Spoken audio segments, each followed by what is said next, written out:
അഭിമാനത്തോടെ പറഞ്ഞോണം. അതുകൊണ്ട് നാളെ മുതൽ വേദപുസ്തകമൊക്കെ ആയിട്ട് പോകുമ്പോൾ അഭിമാനത്തോടെ പോകണം. അല്ലാതെ ആരെങ്കിലും കാണുമ്പോൾ പുസ്തകം എടുത്ത് മാറ്റി വെച്ചേച്ച് അഭിമാനത്തോടെ. കുടുംബത്തിലൊക്കെ ഓരോ കാര്യത്തിന് പോകുമ്പോൾ അഭിമാനത്തോടെ ഞാൻ ദൈവ പൈതലാ, അല്ല എൻ്റെ ഭാഷ ഞാൻ പെന്തിക്കോസുകാരനാണ്, തൻ്റെ ഇടത്തോടെ പറയണം. അല്ല പെന്തിക്കോസിലാണ്, ഇല്ല അങ്ങനെയൊന്നും, ഞാൻ എല്ലായിടത്തും പോകും. സുവിശേഷത്തിൻ്റെ 4ാമത്തെ വിശേഷത ഒന്ന് വായിച്ചേര്.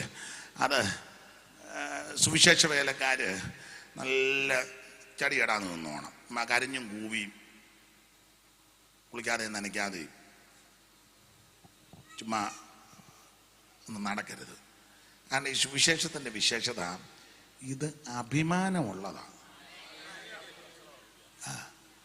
അല്ല ചുമ്മാ അവിടെ എവിടെയും പോയി പമ്മിയിരിക്കുകയും മോന്തയും ആരൊക്കെ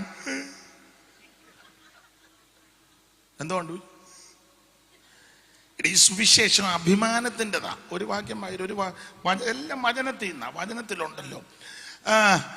റോമാലേഖനം 15-ാം അധ്യായത്തിന്റെ 21 ഒന്ന് വായിച്ചേ. റോമർ 15:21. അവനെ കുറിച്ച് അറിവ് കിട്ടിയിട്ടില്ലാത്തവർ കാണും, കേട്ടിട്ടില്ലാത്തവർ ഗ്രഹിക്കും എന്നെഴുതിയിരിക്കുന്നത് പോലെ അത്രേ സുവിശേഷം അറിയിപ്പൻ അഭിമാനിക്കുന്നത്. അതാ ഇത് അഭിമാനത്തോടെ പറയണം. സുവിശേഷം അറിയിക്കുന്നത് അഭിമാനത്തോടാ. ഇത് എല്ലോടി ഒന്നു അഭിമാനം കെട്ട വർത്താനമാ പറയാൻ. യേശു രക്ഷിക്കും. അടുത്തത് അതുകൊണ്ട് അല്ല, അവര് പറയുന്നതാ യേശു രക്ഷിക്കും. ഉടനെ വീട്ടുകാരൻ ഉടനെ അടുത്തത് ഞങ്ങളെ ഒന്ന് രക്ഷിക്കുക. അവനോട് പറഞ്ഞ യേശു രക്ഷിക്കുവന്ന്. അന്ന് ചിപ്പറയെന്ന് പറഞ്ഞ ഞങ്ങളെയും കൂടെ ഒന്നും മനസ്സിലാകുന്നില്ലല്ലയോ. ഇത് അഭിമാനത്തോടെ പറയണം. അതിന് സുവിശേഷം അഭിമാനമുള്ളതാണ്. യോഗ്യമായി ജീവിക്കുവാനും മാന്യമായി സംസാരിക്കുവാനും സമൂഹത്തിൽ നന്നായിട്ട് ഇടപെടാനും ഒക്കെ പഠിപ്പിച്ചത് സുവിശേഷമാണ്. സുവിശേഷം വന്നത് കൊണ്ടല്ലോ ഈ അഭിമാനം ഉണ്ടായത്. ഇത് അഭിമാനത്തിൻ്റെ. അതുകൊണ്ട് സുവിശേഷ വേലയാന്ന് പറയുന്നത് ലജ്ജിക്കുവൊന്നും ചെയ്യരുത്. ചിലർ ചോദിക്കല് എന്തോ എടുക്കുന്നു, ഇങ്ങനെ പ്രത്യേക ഇട്ടൊന്നുമില്ല, എന്നാലും ഇല്ല ഇങ്ങനെയൊക്കെ പോകും, ഒരു ജോലിയില്ലേ, ഒന്നുമില്ല, ഇങ്ങനെ പോകുന്നു. പിന്നെ ചോദിക്കുക എന്തുവാ, പിന്നിങ്ങനെ സുവിശേഷ വേലയൊക്കെ ഉണ്ട്. ഇങ്ങനെ അന്നോടാ പറയുന്ന സുവിശേഷ വേലയുണ്ടെന്ന് ചോദിക്കുക. എന്തുവാ ജോലി, എന്തോ ചെയ്യുന്നു? ഞാൻ സുവിശേഷ വേല ചെയ്യുക.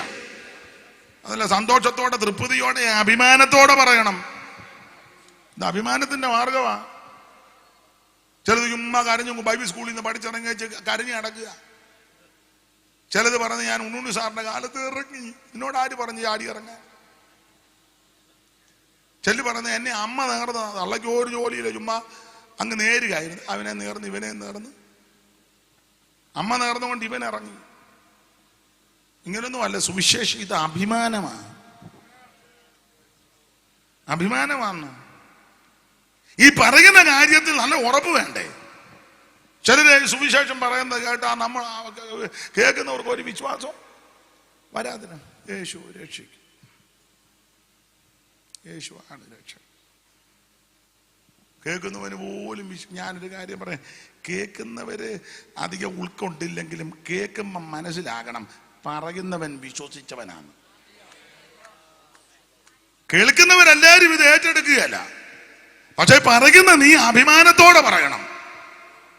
യേശുക്രിസ്തു മാത്രമാണ് രക്ഷകൻ, മറ്റൊരുത്തനും രക്ഷയില്ല. അവൻ യേശു നിന്നെ രക്ഷിക്കും, യേശു നിന്നെ സൗഖ്യമാക്കും, യേശു നിന്നെ വിടുവിക്കും. ഇതൊക്കെ തീർത്ത് പറയണം, നിർത്തുക. ഇത് അഭിമാനത്തോടെ പറഞ്ഞോണം. അതുകൊണ്ട് നാളെ മുതല് വേദപുസ്തകമൊക്കെ ആയിട്ട് പോകുമ്പോൾ അഭിമാനത്തോടെ പോകണം. അല്ലാതെ ആരെങ്കിലും കാണുമ്പോൾ പുസ്തകം എടുത്ത് മാറ്റി വെച്ചേച്ച്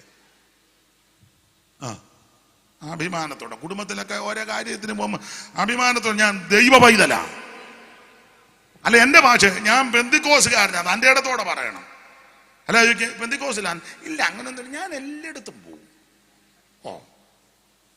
ഞാൻ എല്ലായിടത്തും അത് പൊക്കോ, പക്ഷേ തൻ്റെ ഇടത്തോടെ പറയണം ഞാനൊരു ദൈവ പൈതലാ, ഞാൻ രക്ഷിക്കപ്പെട്ടൊരു ദൈവ പൈതലാ, ഞാൻ സ്നാനപ്പെട്ടൊരു ദൈവ പൈതലാ, ഞാൻ അഭിഷേകം പ്രാപിച്ച ദൈവ പൈതലാ, ഞാൻ വേർപാട് പാലിക്കുന്ന ദൈവ പൈതലാ, ഞാൻ കർത്താവിന്റെ വരവിന് നോക്കിക്ക പാർക്കുന്ന ദൈവ പൈതലാ.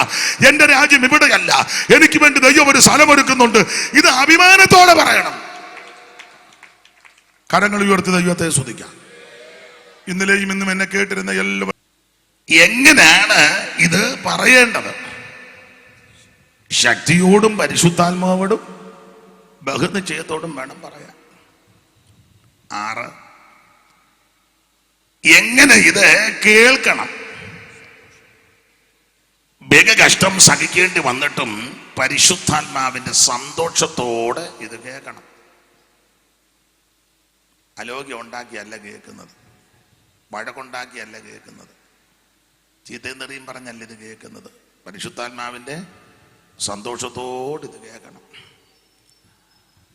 സുവിശേഷം. അപ്പൊ 6 തലക്കെട്ട്.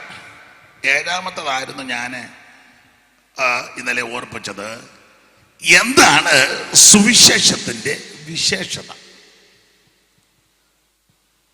ഇവിടെ പൗലോസ് പറയുകയാ, സുവിശേഷത്തെ കുറിച്ച് എനിക്ക് ലജ്ജയില്ല. ഈ റോമാലേഖനത്തിലെ പ്രധാനപ്പെട്ട വാക്യം ഇതാ, 16-ഉം 17-ഉമാ 1-ാം അധ്യായത്തിന്റെ.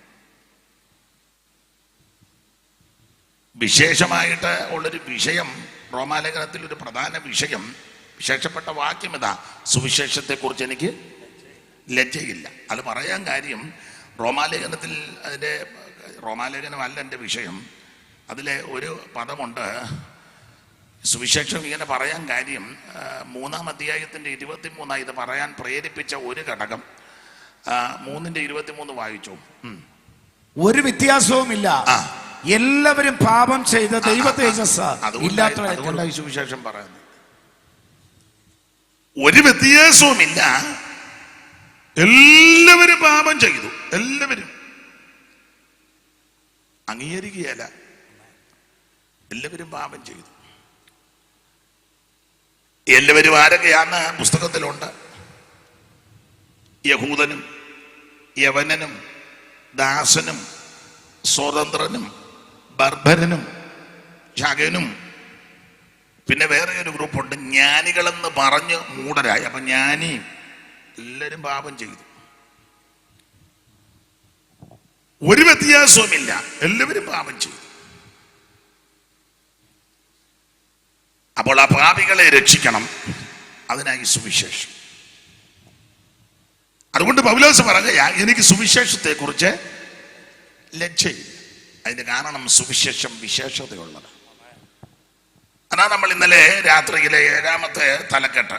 7-ാമത്തെ തലക്കെട്ടിന് 7 പോയിന്റാണ് ഞാൻ ഓർപ്പിച്ചത്. ഇന്ന് ചിലപ്പോൾ 2-3 പോയിന്റും കൂടെ കൂടും. ഇത് എത്ര കൂട്ടിയാലും മതി വരികയില്ല. 7 മാത്രം നടന്നാൽ പോരല്ലോ, എത്രയും കൂട്ടി പറഞ്ഞാലും